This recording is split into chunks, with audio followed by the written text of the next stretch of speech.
The U.S. support of Israel as it continues its operation to eliminate Hamas has had global fallout, with the European Parliament on Thursday handily passing a resolution that calls for a permanent ceasefire on the condition that the Hamas militant group be eliminated and that its hostages be released. La votazione è aperta. The vote is open.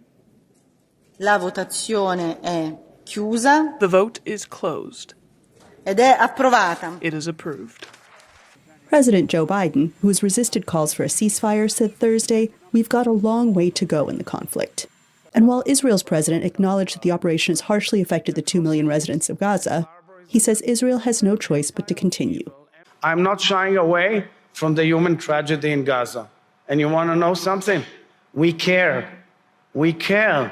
It is painful for us that our neighbors are suffering so much.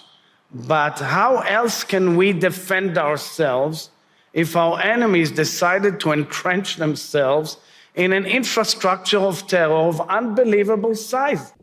Analysts say Washington's support of Israel's operations, which have caused tens of thousands of casualties, has absolutely diminished its global standing. Today, the United States is even more isolated on the issue of Gaza at the UN, at the General Assembly, than Russia was 2 years ago.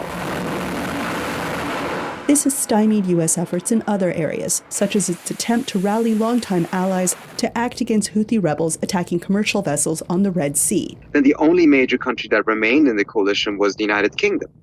The other countries like France, Spain, Italy dropped out.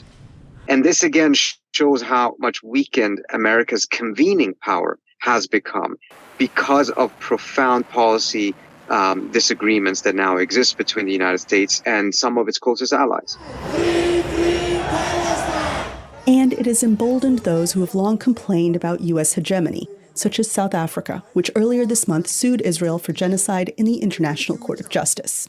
We condemn in the strongest terms the appalling slaughter and genocide of the people of Palestine that is being perpetrated in Gaza and the West Bank.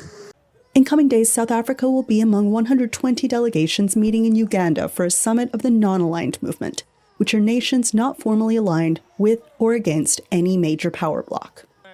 Those who watch international bodies closely say this hurts the U.S. too. By indicating that it is willing to, change the course of global will, when it's interested in protecting Israel, the U.S. actually stands to delegitimize those institutions, to essentially say these institutions are nothing more than a tool of great power politics. Meanwhile, as this debate rages, this is Gaza. Anita Powell, VOANews, Washington.